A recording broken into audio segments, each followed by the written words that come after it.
Now, it doesn't look in here like anyone is that knowledgeable about archery. Do I have an archer in here? Okay, that's what I thought. It didn't look like we got any archers in here. But I am going to show you something tonight. And as we begin, that you guys, even if you don't know really anything about archery, I'm going to teach you. You're going to look at, whoa, that is an incredible word picture. So look with me at Psalm 127, and we're going to begin at verse number 1. Look what it says.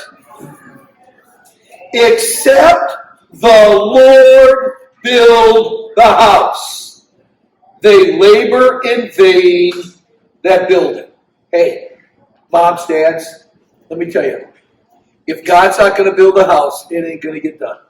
You need the Lord. Except the Lord build the house, we labor in vain that build it. Now notice what it says. Except the Lord keep the city, the watchman waketh but in vain. We got to trust and rely on what God does. Look at verse 2. It is vain for you to rise up early, to sit up late, to eat the bread of sorrows, for so he giveth his beloved sleep. Now look at this, verse 3. Lo, children are inheritance of the Lord, and the fruit of the womb is, everyone together, what's the next two words? His reward. His reward. That was good, gang. His reward. They are not your children. Whose children are they? Boy, don't say good government. They're not the government's. Whose children are they? They're God's. They're the Lord's. They're the Lord's children. And by the way, the sooner you dedicate your children to the Lord, the better things are going to go. You got to give your kids over to God because they're not yours. Once you give God the ownership, you become the steward. You're not the owner of your kids. You're the steward of those children. Now, notice it says that children, the heritage of the children, the fruit of the womb is his reward. Now, I say this, I know nothing. Pastor told me nothing. I have no idea if this has happened with one lady in here at all. But I want to share this with you. I pastored for 25 years, and I probably have pastored over 10,000 people. And I want to tell you, I've been in many a hospital with a mom that gave a stillbirth or a miscarriage or lost a child before the child came to term. And this was the verse that I gave. The fruit of the womb is whose reward? Is the Lord's reward. You had the privilege to carry that child, but ultimately that child is the Lord's, and he has the right to take his own whenever he sees fit. That's not what we're going to preach on tonight, but it's hard for me to read that verse and not remember how that verse comforted a lot of mothers in a very, very dark, deep valley. But now we're getting ready. Here we go. Lo, children are heritage of the Lord, and the fruit of the womb is his reward. Now look at this. Here it comes. The greatest word picture, the greatest metaphor, the greatest illustration of parenting. As arrows are in the hand of a mighty man, so are, here's your metaphor, so are children of the youth. Happy is the man that hath his quiver full of them. By the way, let me just tell you this. I don't think this matters. All you need to be interested in is in the Word of God, is what the Scriptures say. But Mira and I have been married for 43 years. Yeah. Amen. That's a good deal. We've been married for 43 years, and we have 3 sons. All 3 sons are in ministry today. 2 of them are married, have kids. I have 4 grandsons. I had 3 sons, and now I have 4 grandsons. My wife is ready for a girl, let me tell you. I have a middle son who's special needs. He is slow of learning. He lives with us. He will live with us all of his life. He is high functioning, but the special needs child has taught us a lot as well. He works at where you got your books from, a Becca Books. And he works in the distribution center, and he believes he's in ministry, and he's doing his thing. I have a son, my oldest son is an apologist. Anyone know what an apologist is? Yeah, what's an apologist? Well, the definition I know of is going on to defend your faith.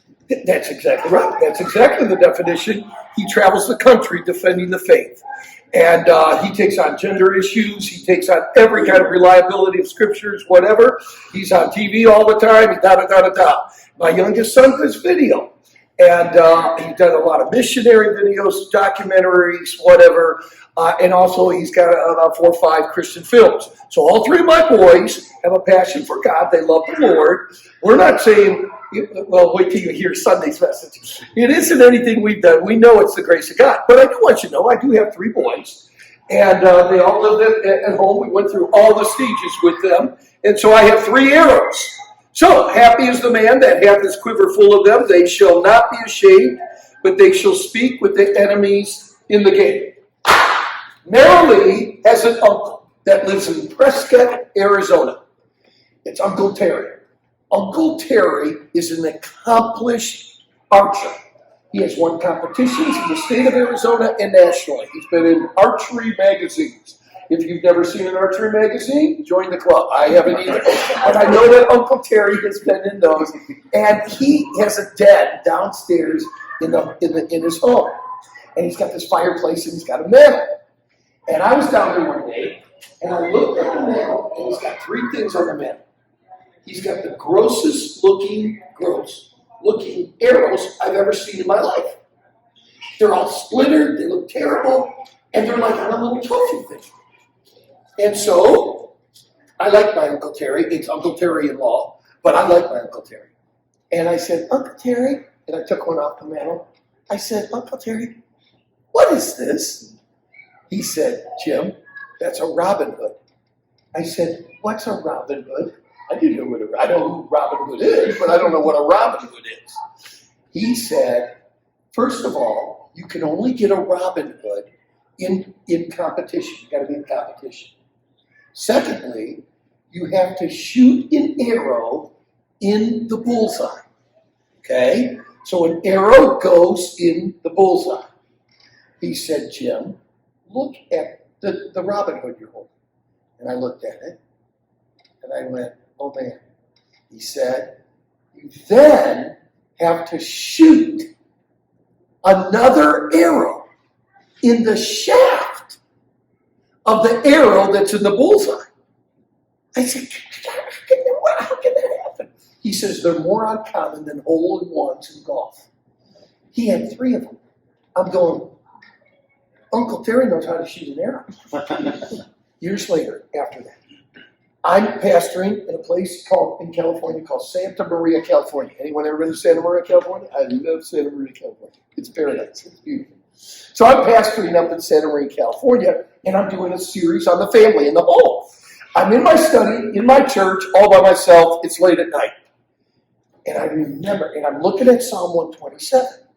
And I said, Uncle Terry. So I call up Uncle Terry, and I said, hey, Uncle Terry, it's Jim. Do you have some time? I know it's kind of late, but do you have some time to talk to me about archery? You always, when you're at that level, you always have time to talk about archery, okay? So he said, no, Jim, yeah, what you think? I said, well, talk to me about archery. Moms, dads, single parents, get this. Grandparents, get this. He said, first of all, the very first thing I do in competition, Jim, when I go, is I look where I am going to stand and shoot. Now listen, and I make sure, because it's usually outside, in a venue, whatever, I make sure that where I'm going to stand is level and it is on good ground. And it's on level ground. He said, if you're standing on something that's not level, that's not solid, it's movable, sandy, it'll affect your shot. You have to stand on level, solid ground. I said, I like that, Terry, because if you're going to parent and you're going to shoot arrows, you better be on some good ground. Moms and dads, listen to me.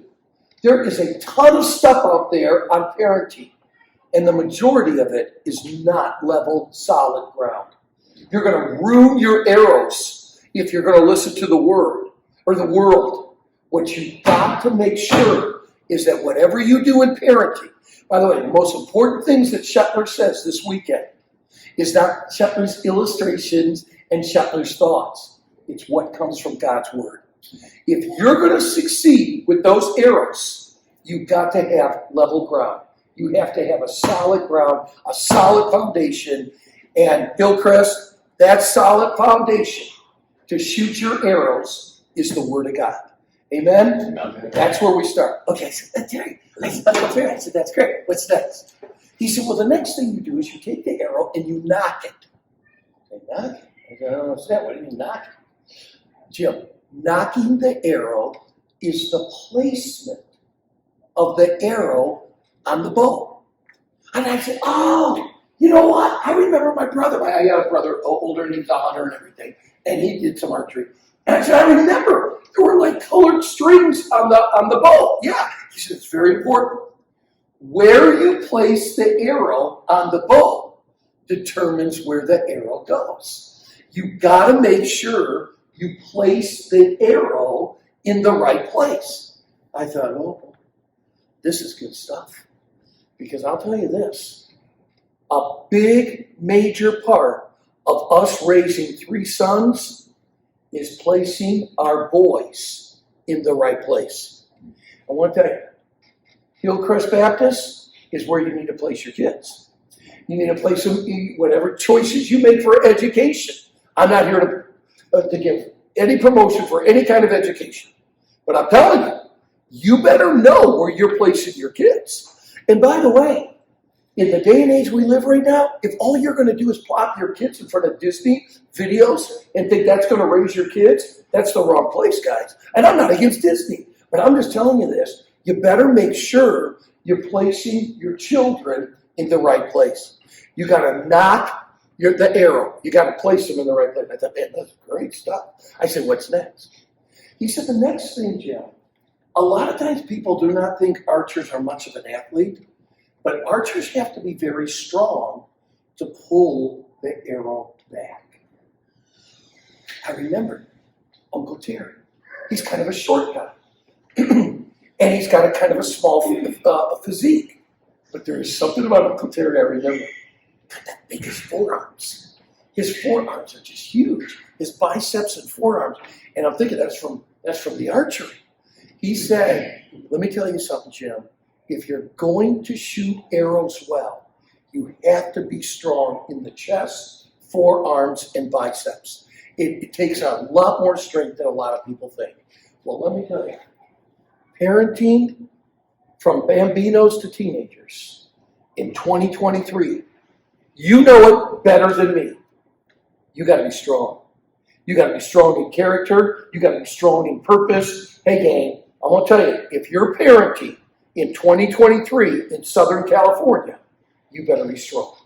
You better be determined. God, I need your strength, and I have to be strong. Boy, they challenge me. Those kids challenge me at every corner, Brother Schettler. I know. Trust me. So I thought, man, that's great. You got to be strong. You got to place your arrows in the right place, and you got to be standing on level ground. I said, what's next? He and Uncle Terry says, now it's time to aim the arrow. Now, we're going to talk about this tonight. But you got to aim the arrow at a target.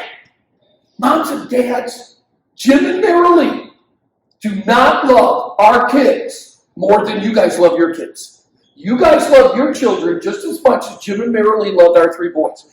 But I hope there isn't a difference. But I will tell you something about Jim and Mira Loma. We had a target that we were shooting for. I'm not telling you we love our kids more than you love yours. No, we didn't. But I will tell you, Jim and Mira Loma shot those arrows at a target. Now, for right now, the only thing I'm going to mention is this. Our target was God's will for their life.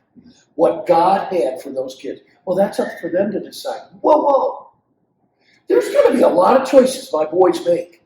But I'm going to tell you, I got the target in they're my arrows that I'm shooting for the cause of Christ. So I got a target that I'm going for my kids. And I'm going to tell you, we did not want, we said this when we dated, ever before we even had kids. We didn't know we were going to have children. We decided we don't want to just have good kids.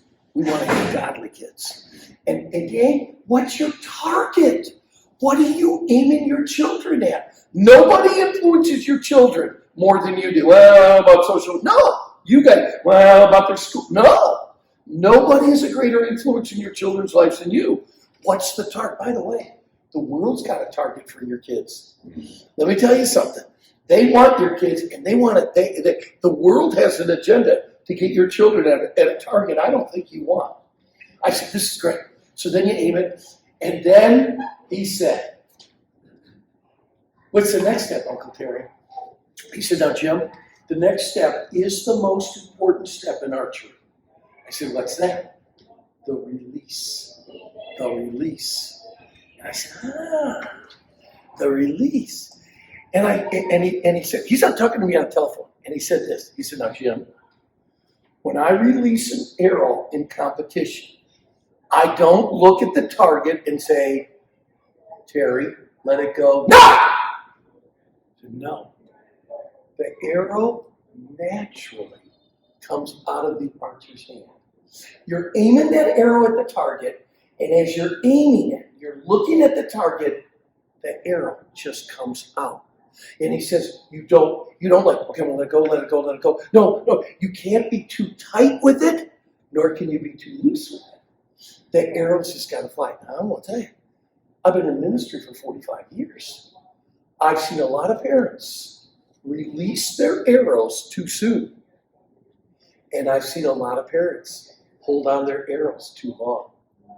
Moms and dads, the release of your arrow needs to be a very natural event, and it needs to all happen. I'm going to show you tonight some things, 3 to Thrive, on how to make sure your child's going to be released at the right time. And I said, Uncle Terry, thank you so much. That was so helpful. And Terry said this, Jim, there's one more step. Well, Pastor, how can there be one more step? The arrow's gone now. The arrow's been released. And he said this. He said, Jim, outside of the release, the most important step of archery is the follow through. I said, the follow through? What's the matter? The arrow's gone now. He said, it matters. He said, it matters for 3 reasons. Number 1, it matters for the next arrow that you shoot. So that means, is anyone here the oldest in the family? Okay. You guys were experiments, okay? Okay. But, you know what? I will tell you, we learned, Ben is my oldest. We learned a lot from Ben, okay? We did learn a lot from Ben. But he said 2 other things I thought were so important. He said that whether you believe it or not, if you don't have the right thought, after you release the arrow, if you move away or you move out of the, or you let go, you kind of put it, he says it will affect the flight of the arrow. It's important that you keep your stance even after the arrow is released and you watch it all the way to the target, or otherwise it'll be affected. Now, I want to tell you something, moms and dads. I'm talking to a pretty young group tonight, but I want to tell you something. Your follow-through for the rest of your life is important. I am 66 years old, and I'm going to tell you, I believe I do as much parenting to Ben, Luke, and Drew now as I did when they were living in the home. They call me up, they want advice, they want to know things. Gang, your parenting doesn't stop after that arrow is gone. And you stay faithful in your faith. And that your kids can look and say, you know what, it works when you're 66. Look at my mom and dad. Look at their marriage. Look at their life. You know what, I want to tell you this. A lot of parents, after their arrows leave, their marriage goes. Because the only thing that was holding them was these arrows that they had. Now they've shot their arrows and they're married. Guys, tomorrow morning we'll talk about this. You work on that marriage. That marriage that you've got right now. You got the kids to help you bring everything together. But follow through is really important. I'm telling you. As arrows are in the hands of a mighty man, so are children in their youth. Guys, you have arrows. You say, Brother Schettler, why did you drive 2 hours to come to do a parent thing to 20 people tonight? I'll tell you why. Because in the generation that we live right now, you guys have to shoot those arrows for God's will. Never has it been more important that these arrows hit the target. Moms and dads, I'm going to help you with 3 things tonight. It's not a total thing on parenting, but I will tell you. Excuse me. The 3 to thrive will help you the rest of your parenting life. Are you ready? Yes. Let's go. Let's go. That was all introduction stuff, man. Let's go. Here we go. All right. Number 1. Kind of talked about it, but we're going to get more specific now. Number 1, parent with a purpose. Parent with a purpose. Have some goals that helps you make decisions. Now listen to me, moms and dads. And by the way, am I right, Derek? Are you and I the only grandparents? Was there any other grandparents? It's just you and me. All right, I'm not going to talk much about grandparenting then, but I will just tell you this right now, Darren. It's important to come alongside our children and find out what their goals are and support them. The goal of a grandparent is not to spoil their kids. The goal of a grandparent should be to come alongside their children. Okay, but I'm talking to the choir there. You guys are like, hey, man, about that. You need to talk to my parents about that. Okay, but anyway, so we're done talking about that. If I only got one grandparent here, I'm not talking about grandparenting tonight, because I usually bring it in here, there, and everywhere. But we're not gonna deal with that. Okay, now listen, moms and dads. If you do not have goals that you either have written down, hanging on the wall, or you've ever talked about, this weekend, before Sunday night is done, you and your spouse, or if you're a single parent, you need to go to God and say, God, what is my purpose? What am I trying to accomplish? Now, I'm going to give you 4 things that Jim and Marilee had as goals. Now, you hear me? You do not have to have these as goals. I want to give you 4 goals that we did. I'm glad we did these 4. You may have different ones. I don't care. You do need to have a purpose in what you're doing with those children. And you guys, if you are married, you need to talk that purpose out. And I want to tell you something for the single parents. And I'm not here to massage somebody's ego or pat someone on the back, or maybe they'll give me a little bit more honorarium. No. Here's what I'm going to tell you right now. You've seen these 2 with those 3 kids. Let me tell you something. If you're a single parent here and you go, Brother Schettler talked about these goals. I don't even know where to begin with that. You sit down with this pastor and his wife and say, hey, Brother Schettler said these goals, and they sounded pretty good, but I don't know, I've kind of thought this should be a goal for my child, or whatever. You got a pastor and his wife that'll help you. That'll come alongside of you and help you. Guys, if you're a single parent, you need to be in a church like this. A church that'll help you, support you. And by the way, other moms and dads, you come alongside some of these single parents and you encourage them. Can you imagine doing this by yourself? And by the way, you're not doing it by yourself. You got the Lord with you. You got the Lord with you. But it's nice to have a little bit of encouragement. But moms and dads, you guys need to talk about what are your goals. What are you trying to accomplish with your children? Let me give you a few that Jim and Marilee had, okay? Whether you want to do it or not, I will tell you, I sure like I love letter A. Determined to be your child's biggest, anyone know what the blank's going to be? Determined to be your child's biggest what? Supporter? That's a good one. By the way, you do what I teach tonight, and your children will support you. Okay? And then you won't even support them. They'll support you. They'll help you. Okay? Here's what I put down. Marilee and I talked about this before we were married. We didn't know we were going to have kids. But we said, if we ever have children, we are determined. We are going to be our children's biggest influence. Nobody is going to influence our children more than Jim and Marilee. And guys, I want to tell you something. Now, I had a special needs boy, and he was a little awkward socially. But my other 2, man, I got to tell you, they were interested in girls all during their teen years. And I'll tell you what, the girls were interested in Drew and Ben. They were athletes, and they were this, and they were that. But you know what? We said it ain't happening. Nobody's going to be in any kind of committed relationship to get to college. It's like, don't even think about it. We're not going to. You know why? Because I didn't want some 15-year-old girl to have a greater influence in Ben's life than Jim and Marilee. And guys, you got to fight today for this. If you're going to be the biggest influence in your child's life, you got to determine some things of what you're going to do. Now, I wrote some things down. We're going to skip over just a few things. Look down to the small little bullet points at the bottom. To be the greatest influence in your child's life throughout their junior, it's not real hard at 1, 2, 3, 4, and 5, okay? There's no other greater influence in their life when they're little guys like that. But when they start getting older, there's a lot battling for who's going to be their greatest influence. And social media is huge with that. So, a couple things I put down is number one, age, personality, and circumstances all play a part. All right, I have noticed this, that some parents do really good with little kids. But when their kids become teens, it's like, well, we're done with that now. No! And then I have noticed some parents are really good with teenagers, but they're not real good with little junior kids. They're like, no matter what the age of your child is, you have to determine, I am going to have the greatest say and the greatest influence in their life.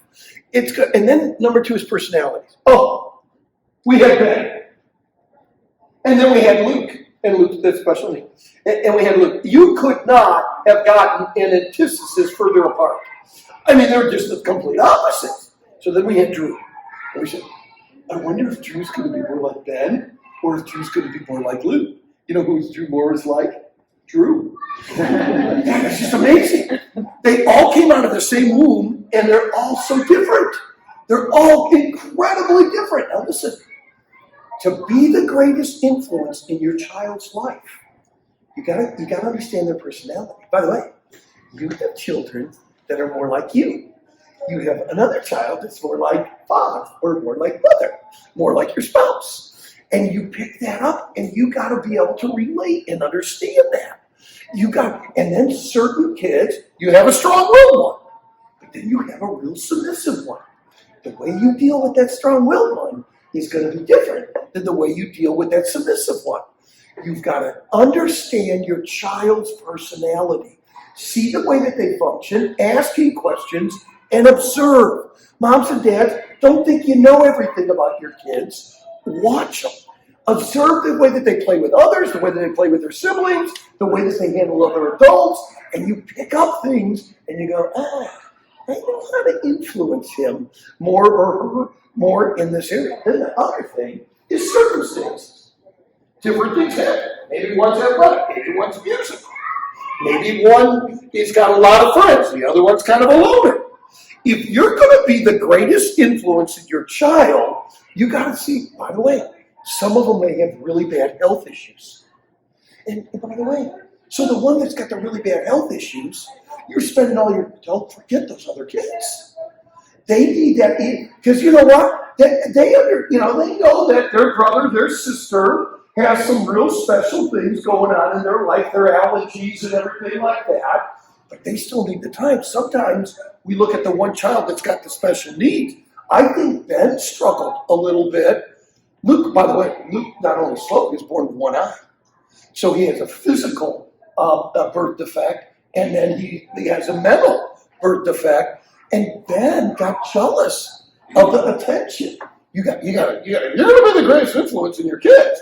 You gotta juggle all of these things. Their age, their personality, their circumstances all play a part. Now, there's three things in order to be their greatest influence you got to do all through their lives. Number one, adaptation. You have to adapt to your children. You got to adapt to their age, their personality, and their circumstances. Number two, now this number two is really good. Compensation. Moms, dads, help me out. What's the word? Oh, we're going to say it all together. What's the word? Compensation. Now, let me tell you something. Now, I was in ministry, and I pastored a large church, and there was always a lot of, and I started out as a youth pastor. And I'm telling you, I had 165 teenagers, and we had stuff going all the time. We had junior high activities, we had girl activities, we had guy activities, we had senior high activities. We had everything. And you know what? Now hear me. I broke a lot of promises with my children. I did. I broke a lot of promises with my children, but I learned a word. Everyone together, what's the word that I learned? Compensation. Compensation. Now let me tell you, again, I want to talk to single parents for just a minute, but all of you guys, you can't sometimes fulfill all the promises you make with your kids. Now you're going to have a rebellious kid on your hands if you keep breaking promises. But if you learn how to, help me out one more time, students, if you learn how to compensate, it's going to make all the difference in the world. If Ben came out here right now and you asked my oldest son, hey, did your dad ever break any promises? He would laugh and say, like, every week. And then he would say this, but you know what? He said this in a message I heard once. He didn't know I heard this, but I heard one of his messages once. He said, he loved it when Dad broke his promises because we always knew he would compensate with something better than what he had promised. Guys, let me tell you, moms and dads, you need to learn how to compensate. If something, hey, by the way, you cannot parent kids today without doing some stuff with this. No, my child's not going to ever have a telephone. That's not going to happen, Kay. Your child is going to have a telephone, and your child's going to be on social media. Now, you better learn what you're going to do and how you're going to control it. You better have some accountability going, but there's no way you're going to keep them away from the internet. But Dad, and this is what we're not learning. We got parents, hey, you're not going to look at that internet. Okay, then what are you going to replace it with? Because you're going to have to learn how to compensate. If you're taking something out of a child's life, if you're taking a relationship out of a child's life, because you really feel that friendship is not good at all, then what are you going to do with that? Listen, Dad, you may have to take your daughter on some more dates. You can't just say, okay, you can't do that anymore. You've got to replace that. You got to, help me out, what's the word? You got to learn how to what? You got to learn how to compensate, or you're going to lose your child. We determined we were going to be the greatest influence in our child's life, and that was also the third thing, adaptation, compensation, and determination. Let me give you another one. I love this one. This is something that I want every one of you to leave with tonight with one of your takeaways. Decide to equip. I don't even care if you make it a goal in your parenting. I'm telling you, you can have so much fun with this, and this is something we need so badly. Decide to equip your children with practical life skills. Okay? The only thing children know how to do today is video games. It's like they don't know practical life skills. Now, I'll tell you something. We did. Marilee and I determined. Ben, come here. Luke, come here. Shake my hand. No. Shake my hand like a man would shake a hand. Harder. Okay. That's a good, firm handshake. You know what? I shake hands all day long with college students. So it's the grossest thing in the world. They don't know how to shake a hand. Learn how to shake. By the way, that's your first impression. It's usually a handshake. I want my boy. However, have you ever shook somebody's hand you felt you were in a wrestling match? Oh, I hate that worse than the lip ones. Man, what, are we fighting each other? We're shaking each other's hands. You know what? We taught our boys how to shake hands. We taught our boys how to brush their teeth. Oh, that was fun. Because you know how to do that. You let them brush your teeth first. And we're going to work on yours here a little bit, you know. We taught them how to tie their shoes. We taught them how to make their bed. We didn't do good in that job. But we taught them how to make their bed. We taught them how to mow a lawn. We taught them how to wash dishes. We taught them how to vacuum. We taught them how to iron shirts. This is really good. This is really good. You remember my son Drew, right? Yeah. Okay, this is good. Freshman year, Drew goes to West Coast. And first week, I think it was second, at the end of the second week, we called him. Hey, Drew, how you doing? He said, really good, Dad. I said, you like it there? He said, I do. He said, Dad, none of the guys in the dorms know how to iron their shirt. And he said, I'm the only guy that knows how to iron your shirt. So everyone sees my shirts, and they go, hey, Drew, will you iron my shirt? Are you charging them? He said, no, Dad, I'm going to start. That's a good idea. Drew goes to college. He's like the only guy in the dorms that knows how to iron his shirt. You know what? Mom taught him how to iron his shirt. We taught him, hey, by the way, we taught our boys how to wash their hands. Okay, no. Now, some of these people now, they do this happy birthday thing. No. We did Old MacDonald. Old MacDonald had a farm, E-I-E-I-O. And on that farm he had a pig, E-I-E-I-O.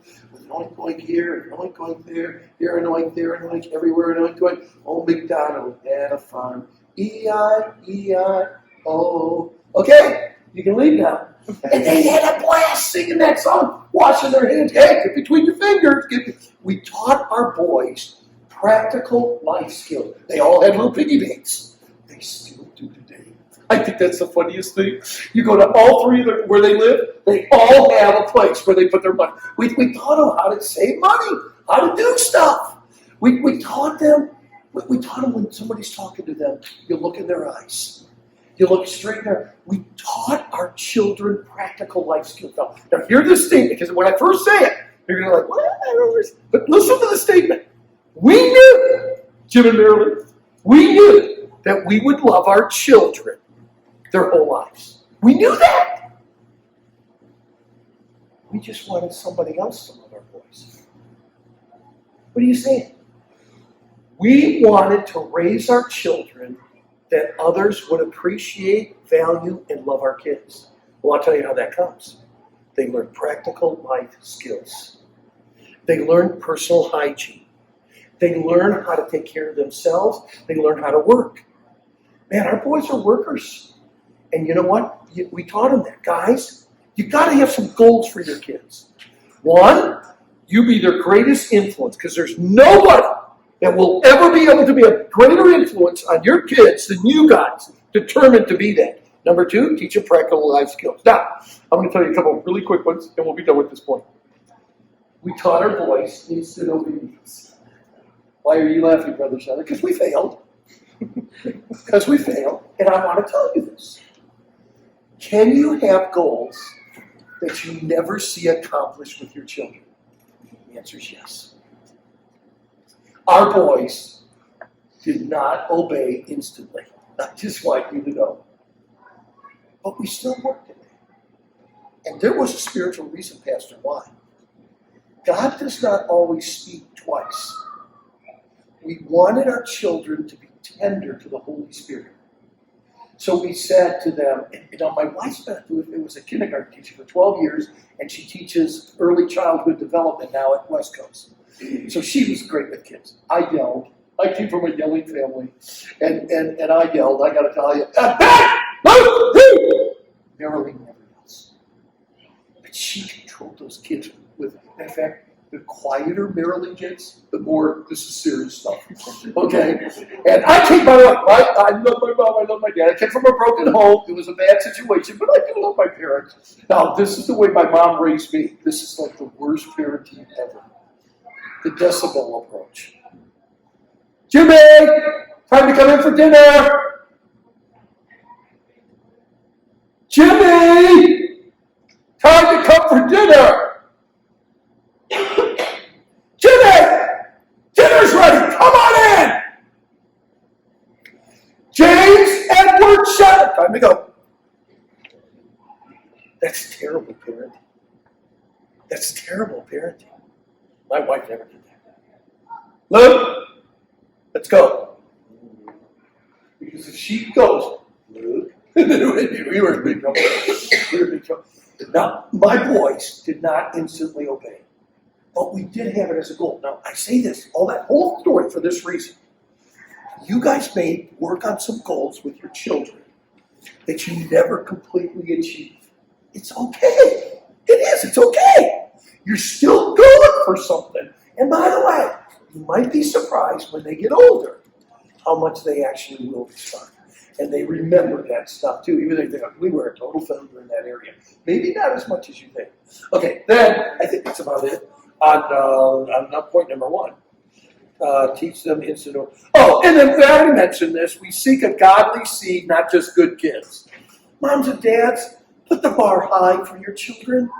Seek a godly seed. Don't just say, boy, if we just have good kids and they don't get arrested and our daughter doesn't get pregnant out of wedlock and our son doesn't take drugs, oh, we succeeded. No, you didn't.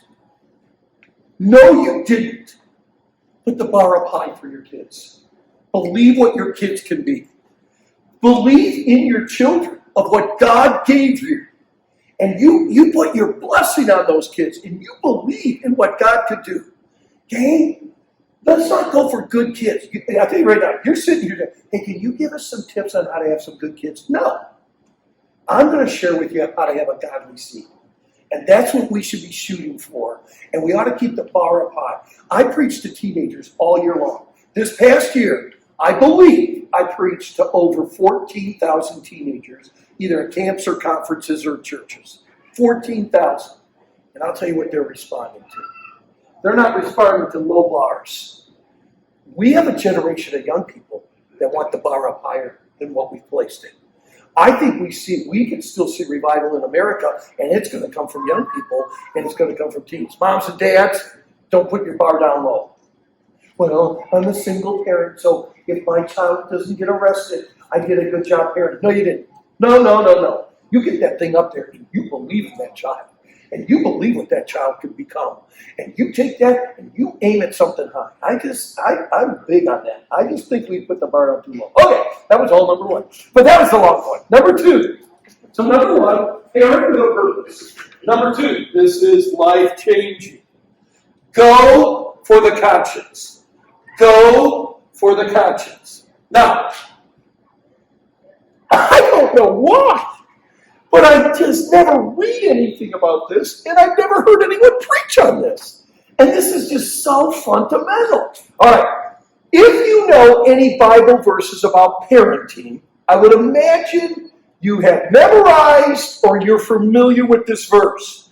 So at least kind of say it under your breath with me if you know. Proverbs 22:6. Train up a child in the way that he should go, and when he is old, he will not depart from it. Train up a child in the way that he should go, and when he is old, he'll not depart from it. Now, nobody respond. Everyone stoic face, poker face. No one move a muscle. You ready? Is that a promise or is that a principle? Is Proverbs 22:6? Well, that's a general principle. If you train up a child in the way that he should go, generally speaking, when they're old, they won't depart from it. Is it a principle or is it no, that's a promise. You train up a child in the way that they should go, and when they're old, they will not depart from it. All right? Nobody respond. Let me tell you what that is. That's a promise. Brother Sharp, you were doing so good.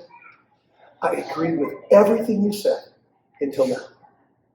Brother Schettler, that's not a promise. Because I can give you so many exceptions to that. I got so many black sheep people, good families. They got 3 of the kids are doing good, but the one of the no. It's a promise. Let me explain.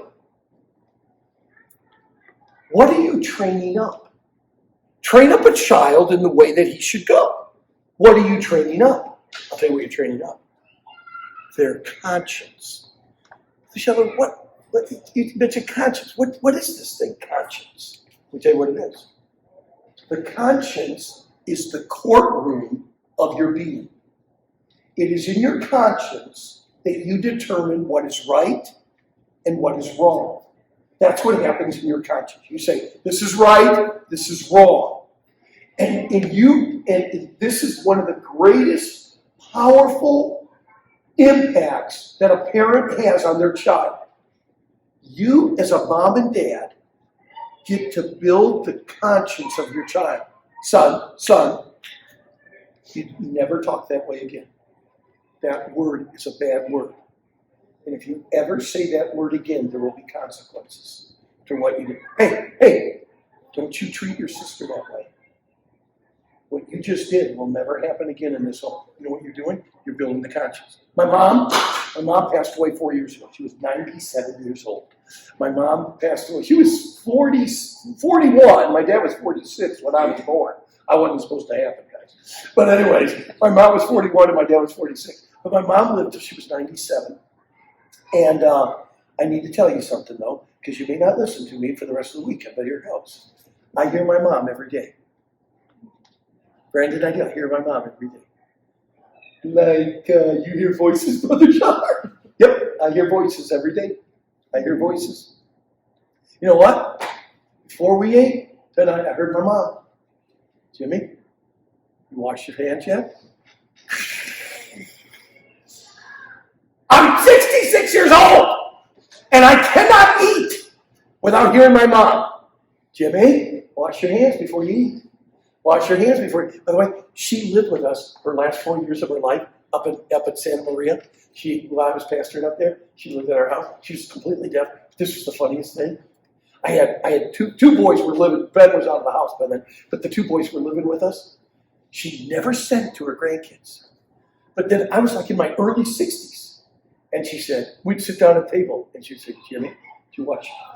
My wife would just roll her eyes like, hey, what's with your mom, you know? I mean, you're 60-some years old. And she didn't say it to the grandkids. She only said it to me. Jimmy, have you washed your hands? Guys, she built my what? Everyone together. She built my what? My conscience. Listen to me. Hear what I'm going to tell you guys. I have no idea who I'm talking to here. But I'm going to tell you this, guys. Public education is going for the conscience of your children. What in the world are you trying to teach children that are 2, 3, 4, and 5 years old about transgender? Why are they doing that? I'll tell you why. I'll tell you exactly why. They know if we build the conscience of what is right and wrong in what that child believes at 2, 3, 4, we got them the rest of their life. We got them the rest of their life. Guys, if you don't build the conscience of your child, somebody else is gonna. So moms and dads, you have a powerful thing that when you teach your child what is right and what is wrong, you train up that child in the way they should go. All right, I'm sorry, you haven't dealt with the black sheep yet. Okay, so I'm going to deal with it right now. So let me tell you about the black sheep. Black sheep. Sheeps. I don't think there's such a word as sheep. Let me tell you about the black sheep, okay? So you got this family, good Christian home. They got 4 kids. 3 of them, they're deacons and Christian school teachers and love Jesus. And then there's one. And that one, alternative lifestyle, turn their back on everything that they've been taught. They're just out there. He said, sorry. They departed. Their conscience didn't. Their conscience didn't. Let me tell you something about that. First of all, what do they want more than anything? The black sheep, what do they want? They want you to accept the way that they are. Why? Because they feel guilty about the way that they're living. Because they know that's not the way that they were brought up. And I want to tell you, when they're all by themselves, and there's significant others not there, and the music's off, the TV's off, and the computer's off, they're struggling. Now I know they come to the family reunion and they're gay. They come to the family reunion and they're like, wow, they seem like they're enjoying their lifestyle. They're not. Because they were brought up and raised with a conscience that that is wrong in the way that they're living and what they're doing. Hear me, moms and dads. Train up a child in the way that he should go. And when he is old, he will not depart from it. They can't get away from their conscience. Let me tell you, those kids behind that divide, the greatest thing you got going for you is you train them up in the way that they should go. And when they're old, they may feel guilty, but they can't get away from what mom and dad taught them right. Now, I want everyone to hear this statement. This is really powerful. Mary and I knew that we could not make our boys do right. We knew that. We can't make our boys do right. But we also knew that we could build their conscience that if they didn't do right, they would feel guilty. And guys, there's truth to that. That even though they may go a different way, inside they are struggling. And the proof of it is, what do they want? Hey, you say you love me, Mom and Dad. You need to accept the way that I am. Hey, we do love you. But lies are not love.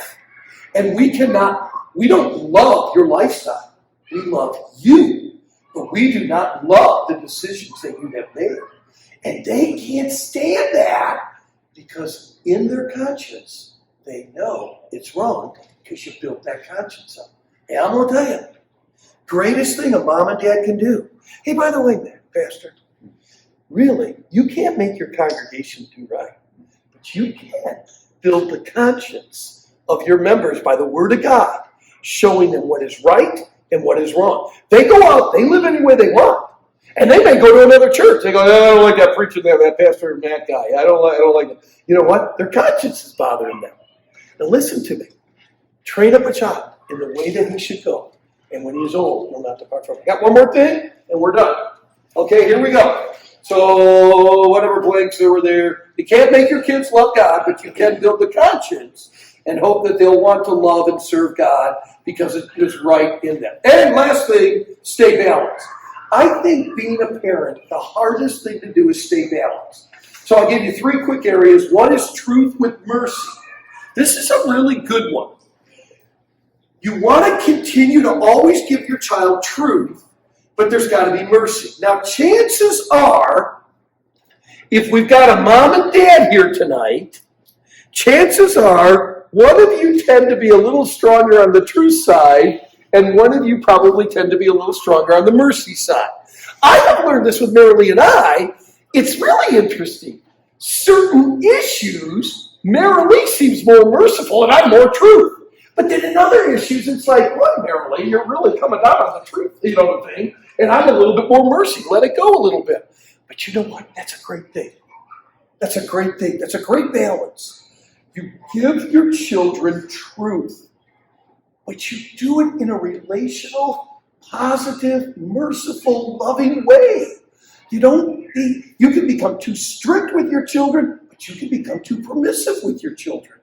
You've got to learn how to balance truth with mercy. Now, there's a really cool verse, I think it's in there. Yeah, Proverbs 16:6. Listen to this, guys. By mercy and truth, iniquity is purged. By mercy and truth, iniquity is purged. Another word for iniquity. Get this one. Rebellion. Rebellion. How do you get rebellion out of a child? By mercy and truth. You can't just do it by mercy, nor can you just do it by truth. You've got to have the combination. Now, what is rebellion? I want to tell you what rebellion is. Believing a lie. When somebody believes a lie, they become rebellious. It started in heaven by the most beautiful, powerful, musical being that God ever created. Who was that? Lucifer. Satan. And Satan, in Isaiah 14, verses 12 through 14, Lucifer believed a lie. I will be like the Most High. I will exalt my throne above the heavens. 5 times in there it says, I will. That's a lie. He believed a lie, and when he believed a lie, he rebelled against God. And by the way, you got a few children? You better make sure, if you've got a child who's rebellious, you better deal with that, because they'll affect the other kids. Because Satan ended up taking 1/3 of heaven with him. So when someone believes a lie, they're not doing it on their own, gang. They're going to take others with you. If you've got an older child that's starting to believe some lie, another child, when you say believe a lie, like what? They believe a lie about themselves. They look in the mirror and they can't stand the way that they look. And they feel already God's made a mistake in their life. They feel like you pick favorites. They feel like you're against them all the time. Those are all lies. Nobody loves those children on the other side of that divide more than you guys do. There is nobody in this world that loves your kids more than you guys do. Don't jump into the lie that the kid, you don't love me. If you love me, you would let me do this. If you love me, you would let me wear this. I thought you cared about me. If you really cared about me, you'd let me stay out later and all that. Guys, don't you believe their lies that they're believing, okay? It's very important for you to understand that if you have a child that's rebellious, you got a child believing a lie. So how do you get that lie out of them? You get into their life with a relationship, because you're going to show them, no. I'm still going to correct you. You're still going to get spanked for that. You're still going to have consequences for that. But once that's done, come on, we're going out and play ball. Come on, we're going to go do this. Come on, we're going to go shopping. Come on, you're going to come back. So they go, man, I think my mom and dad don't like me, but then I think my mom and dad do like me. You can't let them believe the lie. And so you keep pumping truth into them, but you do it with mercy. Number two, balance thing you got to balance with. Yeah, rebelliously lie, teach the truth by mercy, have a relationship, I love you, and they know it, and here's the truth. Okay, here's the next one. Large B, forgiveness with consequences. This is huge. Children today, I'm dealing with all of them when they get their college years. They're all bitter because they never experienced forgiveness. Now, here's what we did with our children. We spanked our children. It was very non-emotional. It wasn't a huge, never did we hit our children with our hands. We used a paddle. Never one time. I didn't want them to think our body was their punishment stick or whatever. So we always used a paint stick or we had a paddle or whatever. And then we just very, very calmly said, if you do this again at the dinner table, that's a 2-swat offense.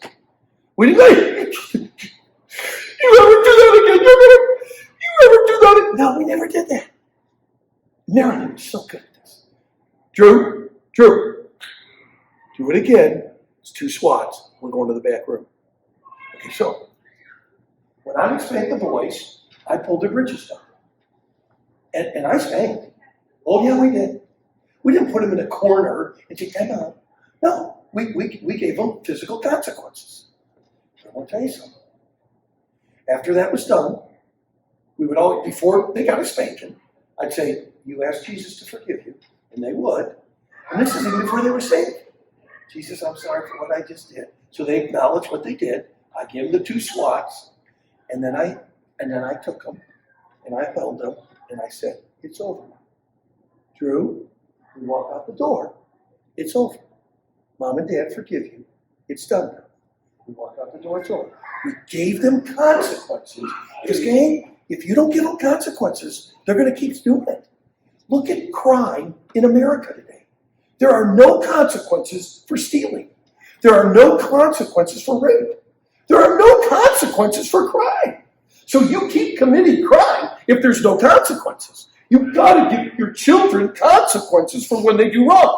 But you got to give them forgiveness, and it's over. You got the consequences. We walk out the door. We don't bring it back anymore. It's done. By the way, we always thought it was amazing that not only did that child completely change, the other 2 boys did too. When the one came out, and we never spanked in front of the other boys. We always did it privately. We said when they were going to get spanking, you go back into Mom and Dad's room, and they had to wait there. What they had to wait for? Why did I have my kids go to the back room and wait? Anyone know? Why? Okay, you have the conscience, yeah? Can I tell you another reason? Oh, Who? Them or me? you. Yeah. I'm just being honest. I knew that there would be times that I was so upset the way Ben treated Luke that I would and I get, Ben, you go in the back, that's a 2-swat. I'll be back. Sometimes he'd wait 15, 20 minutes. By the way, that was good for him to think on that. Yeah, I mean, those had to be the worst 15, 20 minutes of his life. But I had to calm down. Because just to be honest, guys, I was angry. I was angry at the way my son treated my other son. And so I had to go back there, I had to calm down, and I said, hey, what are you getting 2 swats for? Do I need to give you 4? Because of what I did to Luke. That's right. What did you do to Luke? What did you do to Luke? I always had them confess what they did. They got the consequences. We prayed, we hugged, we looked at the door, and we said, hey, last 2 Christmases ago, we were all together with family and their spouses and everything. And my boys were starting to talk about childhood memories. Drew never cries. Drew's not emotional guy. And I see tears in his eye. We're all sitting around the Christmas tree talking family things. And I said, Drew, you got something you want to share? Hey, Ben, Luke, Don't you think probably the greatest thing you remember about Dad? Remember when he always used to, remember now, they were never in the back room together. We never did this together. But Drew knew he does this with the other boys. And he said, do you remember when Dad went like this and the boys go, it's over now? And I think that's so good. Guys, you don't give consequences, but your children need to experience forgiveness. It's over. It's done. You walk out the door, let's keep moving on with life. And when you do that, it's so good for the kids. Last one, hardest thing, this ends the whole night. You guys, usually I do a break, but they were just doing so good on their faces. I just kept on going, Pastor. I usually have a 5-minute break, but I'm sorry, but we'll get done earlier then. Okay, this to me is the tightrope of all parenting. The balance between responsibility and what? I think this is the hardest part of parenting. The balance between responsibility and privilege. I don't know about you guys. Maybe your kids aren't old enough right now. I don't know. But this balance, they've got to be responsible. But Jim, Caroline, your kids, if they're responsible, got to have privileges. Now, everyone, hear this. We, whether you agree with this or not, guys, we do. We live in an entitlement society. Our culture today is everyone owes me something. I deserve this. Now, let me tell you this. First of all, as believers, there is only one thing that we deserve, and it's hell. That's what we deserve, gang. Christ gave us forgiveness of sin and a home in heaven. And you hear this. This is really important. I think, outside the conscience thing, the greatest thing we did with our boys was we taught them this. You get privileges if you fulfill your responsibilities. Keep your room clean, you can go on the bicycle and you can go do this. Later in life, hey, you get the homework done, you do some of the jobs around the house. You want to take the car tonight? We're letting you take the car. You did the responsibility. You wanted to take the car. We're going to give you the privilege. We let them tell us the privileges that they wanted. We didn't give them everything that they wanted, but we at least let them to be in the discussion of the privilege. But they didn't get a privilege unless they did a responsibility. Moms and dads, and here's the other big deal here. This is really big. If they ever stop doing the responsibility, what do they lose? They lose the privilege. We have got to raise a generation of young people that know if I fulfill my responsibilities, there will be good privilege. I will get rewarded for doing what is right. We do not live in that country right now. But you guys have to raise that generation. You do a responsibility, you get a privilege. If you don't. Now, I never had the heart to say this to Ben. But Ben says this. I don't say often, but I've heard him say it at least 4 or 5 times. You know, Dad, you let Drew do things that we never got to do. That's true, Ben. I did. But you know what? Drew was much more obedient than my other 2 boys. He was. I'm just telling you. Drew was more of the 3 boys. Drew was definitely the most responsible. He had it together. So he got more privileges. I never had the heart to say, well, Ben, he was a better kid than you. I never loved Drew more than Ben. But I will tell you, Drew got to do things. And they all said, oh, it's because it's the last kid. No. I think Drew watched the other 2 and go, is anyone here the baby of the family? I'm the baby of the family. We kind of watch what happened and go like, okay, that's not what you do. Okay, you do this, mom and dad do not like it when you do that. And guys, you give privilege with responsibility. And when that child says, oh, you let her do this, you let her wear this, you let her do this, you let her go there, you let him do that, and you didn't let me. and you stop and you say, there's a reason. She did what I asked her to do. And when you do that, you're going to get that too. Guys, that works. That works. And we look at the culture. Everything is, I deserve it. You give me this. That's mine. No. You do responsibility and then you get privilege. When you can balance, though, and by the way, don't you hold those privileges back, though. You're gonna have a rebellious kid on your hand if all you do is put responsibility with no privilege. But you're gonna spoil that kid if all you do is give them privileges without any responsibility. You're gonna ruin that kid like this country is ruined. So come on, we gotta do what's right. You gotta balance the day. Okay, 3 to 5. Number 1, parent with a purpose. I don't care what your goals are, but have a target. Have some talk about it tonight. Hey, by the way, honey, what are the goals that we're trying to accomplish with our children? If you guys go home in your car and do that, this whole night was worth it. This whole night was worth it. I don't care, but parent with a purpose. Number 2, go for the, everyone together, go for the what?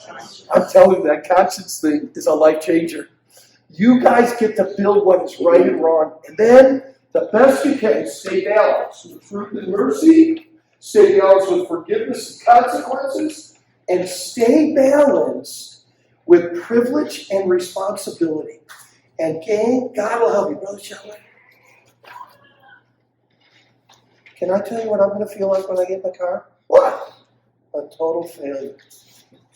I don't want to do any of this. I don't. I told you. You hear me? You go away from tonight. You guys invested 2 hours tonight. You go away with one thing. And by the way, this is the coolest thing. And I've done these conferences. I've done hundreds of parents who are at these conferences. And I encourage them. Go home. And when you get home, get your children together and tell them. Ask them for forgiveness. You know what? I went to a parenting thing. And Mom and I have not done what we were supposed to do in some areas. And guys, we want to ask you to forgive us. But we're going to start some things. By the way, you ain't doing all this stuff. There ain't no way you're doing everything I gave tonight. Take 1 or 2 things and say, you know what, God really spoke to my heart about that. I don't care if it's practical life skills. Go home and have some fun with your kids and teach them how to vacuum. Go home and teach them how to shake their... I don't care. Dude, just take something away from investing 2 hours and say, God, that practical life skill thing, you know what, we need to teach our children how to do some of these. I think these kids are ready. These kids want to learn how to live. They love etiquette stuff. They love manners. They teach. I'm telling you that they want to know how to behave. Build that conscience, whatever it is. But Pastor, thank you for the time. I'm a pretty good guy. I'm looking at my students. This is a good classroom right here. Let me tell you.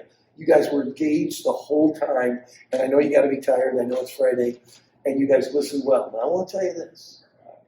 If at all possible, come back tomorrow morning, because we're going to talk about something even greater than parenting, and that's your marriage. And I want to encourage you. You want to get a good marriage, and your time tomorrow. So we spent 2 hours tonight. Well, tomorrow we're going to talk about the basic needs of your wife. And we're going to talk about the basic needs of your husband, and your marriage will never be the same. And